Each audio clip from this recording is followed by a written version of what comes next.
Across the aisle segment tonight, add one more name to the potential list of Democratic challengers to President Trump in 2020. Former Obama Attorney General Eric Holder is reportedly considering running for president. Now, this is painfully ironic for liberals since they have spent the entirety of President Trump's time in office trying to gin up fake scandals, only to have a candidate of their own now who has a litany of real scandals. From Fast and Furious gun running to the IRS targeting of conservatives, to being held in contempt of Congress.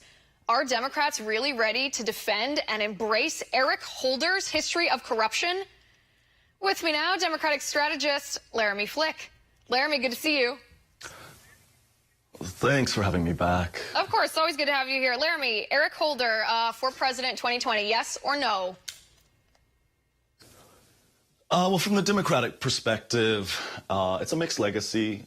A lot of us would have liked to have seen some real indictments of bank officials after the 2008 crisis. Millions of people had their lives ruined by the banking industry, and there were no top-level indictments.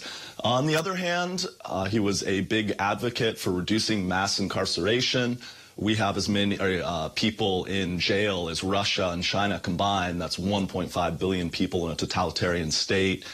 He started addressing gaps between sentencing and drug enforcement when it comes to black and white people. Usage rates are roughly the same, but black people go to jail 4 times as much. Focusing on things like that, we're a step forward towards a fairer justice system, although there are hundreds of miles to go. As far as the controversies, looking back at Eric Holder's record, it was very refreshing to see these minor mistakes way down the food chain of the government bureaucracy that were then turned into endless Republican show trials when they were taking a break from making show trials for Obamacare. I don't think any of these Patrol agent named Brian Terry lost his life because of the Fast and Furious scandal in the Obama administration. Do you consider that to be a minor mistake? After years of investigations, Holder was cleared of having any direct knowledge. Holder was held in contempt of Congress for refusing to turn over documents related to Fast and Furious. Would you be comfortable with a president who was held in contempt of Congress? These documents, these documents were eventually turned over, and they didn't reveal much more. It was very obviously at the time a giant show trial, and further examination continued to reveal it to be a show trial. So I don't think anybody... He refused to turn them over at the behest of Congress, whose job it is to oversee, whose job is oversight of the executive agencies in that way. He was held in contempt of Congress. Would you be comfortable with a president who was held in contempt of Congress? I mean, currently we have a president who should be held in contempt of Congress for not releasing tax returns that likely suggest deep connections to the Russians. If you want to talk about Fast and Furious, I mean, that's just fantasy what you're talking about right now. That's made up. That's something that you think might be in there, but you have no substantiation for that. I mean, we can move on from Fast and Furious. That's a huge problem for me. I think for a lot of Americans. I mean, one of our fellow American citizens died as a result of this gun-running operation. Hundreds, if not thousands, of Mexicans were killed by the guns that were in this gun-running operation. It was horrendous, and Eric Holder was at the center of it. We can also talk about the IRS scandal. The IRS targeted Tea Party groups. They refused to give them tax-exempt nonprofit status because they had flagged their applications based off of phrases that are typically associated with conservative or Tea Party groups, like the Tea Party or America or God Bless America. And Eric Holder's Department of Justice investigated this abuse, this targeting of American citizens for their political beliefs, and he cleared them. Later on, the IRS actually apologized for it, as they should. I mean, the apology was hardly enough. And Eric Holder said that they shouldn't have apologized. Is that type of behavior that he tolerated, is that something that you would feel comfortable tolerating? Well, again, for a lot of these scandals, we have basically the equivalent of a supermajority. Republicans control everything.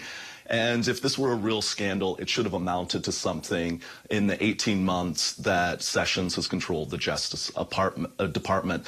It's my understanding of that particular scandal that liberal groups, far left liberal groups, were also investigated for not potentially having everything necessary to be a nonprofit. Conservative groups were asked what their reading lists were. They were asked for the names of people in their organization. I mean, it was just egregious targeting by the government. And if liberal groups well, if they're doing the same thing for liberals, I don't see what the big deal is. They weren't doing that. You either made that up to try to get out of this, or there were a couple of liberal groups compared with an enormous outnumbered majority of conservative groups. Listen, I would say the same thing if liberal groups were targeted by a conservative administration and IRS run by conservatives, and they targeted liberal groups for their liberal political views, but that's simply not what happened. The reason that I bring this up is because I've talked about this before on the show.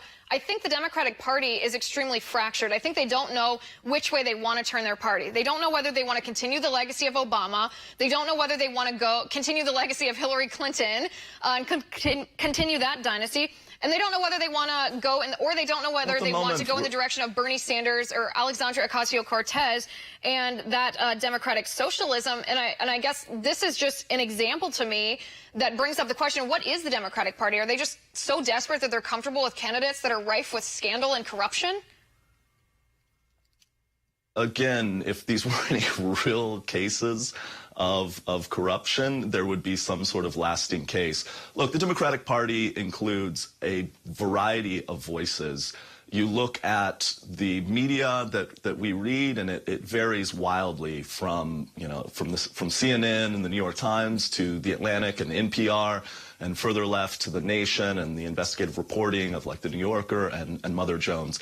There are people who are more moderate, who are kind of want to continue Obama's legacy. There are people who are farther to the left that look around the world and see that they've solved a lot of the problems that we're struggling with and want to adopt some of those solutions, whether it's healthcare or a more tolerant and fair and reasonable drug policy, or a legal drug policy, or a military that right. At this point, it eats up as much of the GDP what you're saying as is like just Vietnam proving my point, though, that it's fractured. That they don't know which way which direction they want their party to go to, because they don't have principles on which to build, I guess, their political platform here. And so what they're doing is they're offering these horribly corrupt political candidates like Hillary Clinton or like Eric Holder, who are out for their own power. They're out for their own profit. They're out for their own political, I guess, resume. They're not out to serve the people. They're out for themselves. And I would think, especially after the loss in 2016, Democrats might want to turn in a new direction. But